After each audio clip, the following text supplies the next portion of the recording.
बिस्मिल्लाहिर्रहमानिर्रहीम अस्सलामु अलैकुम अल्लाहुम्मा सल्लि अला मुहम्मदिन व अला आलि मुहम्मद कमा सल्लैता अला इब्राहीम व अला आलि इब्राहीम इन्नका हमीदुम मजीद अल्लाहुम्मा बारिक अला मुहम्मदिन व अला आलि मुहम्मद कमा बारकता अला इब्राहीम व अला आलि इब्राहीम इन्नका हमीदुम मजीद। अगस्त 2025 गुजर चुका है, सितंबर 2025 आ चुका है और ऐसे में हर पायनियर ये जानना चाहता है कि पाई की प्राइस के साथ क्या होगा। पहले तो थोड़ी पिछली प्राइस को देख लेते हैं। यहाँ पिछले 7 दिन के प्राइस देखें तो पाई पिछले 7 दिनों में 0.36 पे आया था, जो कि आज 0.367 पे है। मतलब पहले से 1.37 पॉइंट बेहतर है। मंथ की बात करें तो मंथ में पाई जो है वो 0.42 पे था, दरमियान में 0.47 पे भी गया था, बट अभी 0.367 पे है, जो कि महीने के लिहाज से काफ़ी लो है। ओवरऑल देखा जाए तो अगस्त का महीना आपके पाई कॉइन के लिए कुछ बेहतर नहीं रहा था। लेकिन सितंबर की बात करें तो सितंबर में कुछ चीज़ें पॉजिटिव हैं और कुछ चीज़ें नेगेटिव हैं। नेगेटिव चीज़ें भी आपके साथ शेयर करता हूं और पॉजिटिव चीज़ें भी आपके साथ शेयर करता हूं। नेगेटिव में हमारे पास CMF जो इंडिकेटर्स हैं वो ये बता रहे हैं कि पाई से मुसलसल इन्वेस्टर्स अपना पैसा निकाल रहा है। इसका मतलब ये है कि इन्वेस्टर्स को पाई पे अब उतना ट्रस्ट नहीं रहा जितना कम है। जिन लोगों ने पाई को ख़रीदा था अब पाई को बेच बाच कर निकल रहे हैं, और जिस हिसाब से लोग बेच रहे हैं, जिस हिसाब से लोग सेल कर रहे हैं, उसी हिसाब से लोगों की बाइंग नज़र में नहीं आ रही। अब देखो हमारे पास जो परसों इसका सेलिंग था वो तकरीबन 29 पे था, जो बाद में 50-70 मिलियन हो चुका था। अभी जो है वो पहले से कम है। इसका मतलब ये है कि लोग उतना ट्रस्ट नहीं कर रहे जितना करना चाहिए था। ये एक नेगेटिव न्यूज़ है। और दोस्तों इसके साथ अगर देखा जाए तो दूसरी नेगेटिव न्यूज़ ये भी बनती है कि इस वक्त पाई किसी बड़ी एक्सचेंज पे नहीं आ रहा। कॉइन बेस पे लोग लिस्टिंग को देखना चाहते हैं, वहाँ भी नहीं आ रही। लोग बाइनांस पे देखना चाहते हैं, वहाँ भी नहीं आ रही। लेकिन सवाल ये पैदा होता है, ना तो यहाँ पे कोई बड़ी एक्सचेंज आ रही है और ना ही बड़ा इन्वेस्टर आ रहा है, तो फिर हम सितंबर में क्या उम्मीद रख सकते हैं। दोस्तों हमारे पास कुछ ऐसे इंडिकेटर्स आए हैं, कुछ ऐसी न्यूज़ आई हैं जो कि हमें बता रही हैं कि आने वाले दौर में कुछ चीज़ें बेहतर हो सकती हैं। एक एक करके आपके साथ शेयर करता हूँ। सितंबर में दोस्तों यहाँ पे हमारे पास वर्जन 23.01 प्रोटोकॉल जो है वो लॉन्च हो रहा है, जो कि आपकी टेक्निकलिटीज़ को बेहतर कर देगा। कैसे बेहतर कर देगा? उसका एक फ़ायदा तो ये है कि आपकी जो KYC है वो ऑटोमेट होना शुरू हो जाएगी। दूसरा, पाई की जो सिक्योरिटी है वो बायोमेट्रिक होना शुरू हो जाएगी पास की के ज़रिए। तो इस तरह से सिक्योरिटी को भी बेहतर बनाया गया है और KYC को भी ऑटोमेट किया गया है। ये एक पॉइंट हो जाता है। दूसरा पॉइंट जो कि पाई के ऑफिशियल पेज पे लाइनेक्स नोड एक्सपेंशन है।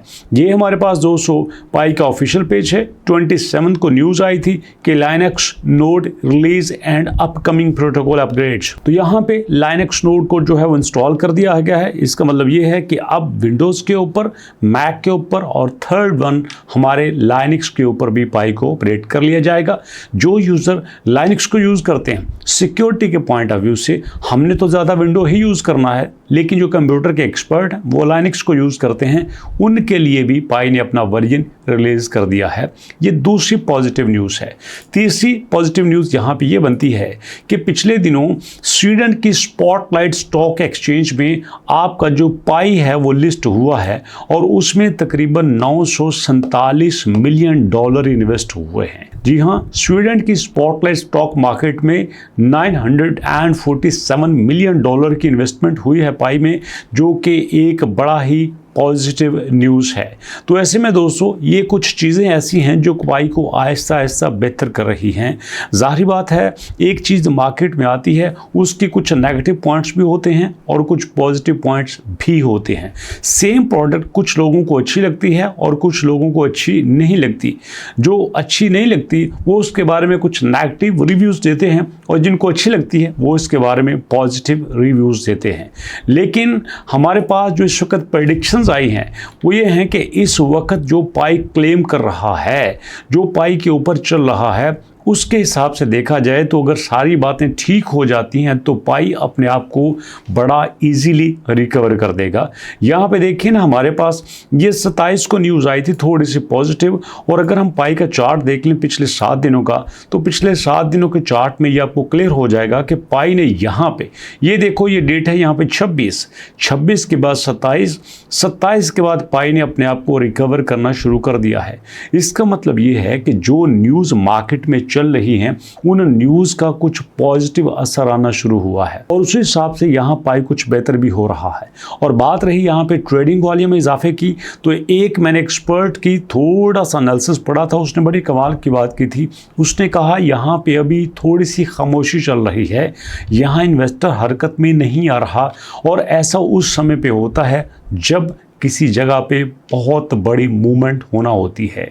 और इस वक्त पाई को अगर बड़ा ख़तरा है तो वो खुद पाई से है, क्योंकि पाई के अपने डिज़ाइन के मुताबिक हमारे पास आने वाले 31 दिनों में ये देखिएगा इस तरह से कुछ अनलॉकिंग हो सकती है। अगस्त में दोस्तों हमारे पास जो होनी थी वो टोटल 160 मिलियन होनी थी, जो कि हो चुकी।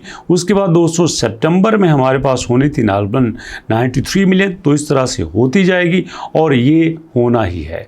पाई को इससे भी साथ चलना होगा, फाइनेंस को भी साथ लेके चलना होगा, और साथ बड़े इदारों का ट्रस्ट भी लेना होगा। अगर पाई जो है बड़ी एक्सचेंज पे लिस्ट हो जाता है, बड़े ख़रीदार यहाँ पे आ जाते हैं, और उससे भी बड़ी बात जो पाई हैकाथॉन लेके चल रहा है उसमें हमें को बड़ी एप्लीकेशंस मिल जाती है, हमें को बड़ी वेबसाइट मिल जाती है, या फिर .पाई डोमेन देखें जिसमें कि पिछले दिनों हमारे पास एक 20,000 की वेबसाइट भी आई थी। ये देखिए 20,000 इसकी बिड्स लग चुकी है। तो ऐसे में अगर इसी तरह की बिड्स हमारे पास चलती रही तो यकीनन ये एक बड़ा कमबैक होगा। पिछली मेरे पास जो न्यूज़ थी उसमें जो 10,000 या 10,000 से ज़्यादा की जो वेबसाइट्स थी वो सिर्फ 6 थी, जो कि अब यहाँ पे 7 हो चुकी हैं। 7वीं इसकी एंट्री हुई है 15,000 पाई की। एक वेबसाइट 15,000 पाई पे चली गई है और दूसरा 20,000 पे चली गई है, और ऐसा दोस्तों पहले नहीं था। जी हाँ, ये 2-3 दिनों में ही हुआ है। इसका मतलब ये है कि इन 2-3 दिनों में पाई की तरफ लोगों की तवज्जो हो चुकी है, पाई की तरफ लोग आ रहे हैं, भरोसा जीतने में कामयाब हो रहे हैं। और दोस्तों यहाँ पे अगर सिर्फ 2 बातें हो जाती हैं, हैकाथॉन कामयाब हो जाता है, या फिर .पाई डोमेन से जो वेबसाइट सेल हुई हैं उन वेबसाइट के ऊपर अच्छी वेबसाइट चल जाती हैं, अच्छे स्टोर चल जाते हैं, अच्छी ट्रैफिक गेन कर लेती हैं, तो ये दोनों ही पाई के जो वेंचर्स हैं पाई को चलाने के लिए काफ़ी होंगे। कई मरतबा मैं एग्जांपल दे चुका हूँ कि BNB के यूजेज के लिए सिर्फ और सिर्फ बाइनांस ही काफ़ी है, OKB के यूजेज के लिए OKX ही काफ़ी है। जी हाँ दोस्तों, इसी तरह बिटगेट ने जो अपना कॉइन बनाया हुआ है उसके लिए बिटगेट की एक्सचेंज ही काफ़ी है। जब भी कोई कॉइन बनता है उसको चलाने के लिए कोई ना कोई प्लेटफॉर्म चाहिए होता है। बिल्कुल इसी तरह से पाई ने अगर चलना है तो उसको रियल वे में अपना प्लेटफॉर्म बनाना होगा। आप कहेंगे सर बिटकॉइन ने कितने प्लेटफॉर्म बनाए हैं, उसको भी तो बनाने चाहिए थे ना। यार देखो, बिटकॉइन का केस अलग है। बिटकॉइन एक यहाँ पे फाउंडर कॉइन है, वो पहले से चल रहा है, लोग उसको यूज़ कर रहे हैं। अब यहाँ पे हमारे पाई ने 10,000 कॉइन्स का कंपटीशन फेस करना है, तब जाके इसने जगह बनानी है। मैं समझता हूँ ये बड़ी बात है कि यहाँ पे अभी तक ये 38 पे टिका हुआ है। अगर यहाँ पे पाई कॉइन की टीम थोड़ी सी समझदारी का सबूत देती है, इसको फुली डिसेंट्रलाइज कर देती है, इसका जल्दी से इसी वीक में ओपन सोर्स लॉन्च कर देती है, और अपने पास जो 80-90 बिलियन की सप्लाई छुपा के रखी हुई है उसको थोड़ा सा खुला कर देती है, तो मैं समझता हूँ प्राइस में बहुत बड़ा चेंज हमें देखने को मिलेगा। दोस्तों आपकी इसके बारे में क्या राय है? हम पाई के साथ साथ बाकी टॉपिक्स को भी लेके चलें। लाइक हमारे पास रूबी कॉइन होना चाहिए, हमारे पास बी नेटवर्क होना चाहिए, चेनलिंक होना चाहिए, इंटरलिंक होना चाहिए, और कुछ वीडियोस मैंने ऑनलाइन वर्किंग के ऊपर भी बनाई थी। अच्छा लगता है आपको? अगर ऑनलाइन अर्निंग करना चाहते हैं राइटिंग के ज़रिए, वेबसाइट्स के ज़रिए, यूट्यूब के ज़रिए, ब्लॉगिंग के ज़रिए, फ्रीलांसिंग के ज़रिए, एजुकेट हैं तो भी, एजुकेट नहीं हैं तो भी, तो यार कमेंट सेक्शन में आप कमेंट ज़रूर करें ताकि मुझे आपकी राय का पता चले, और उसके बाद हम उसी डायरेक्शन में वीडियोस बनाना शुरू करें।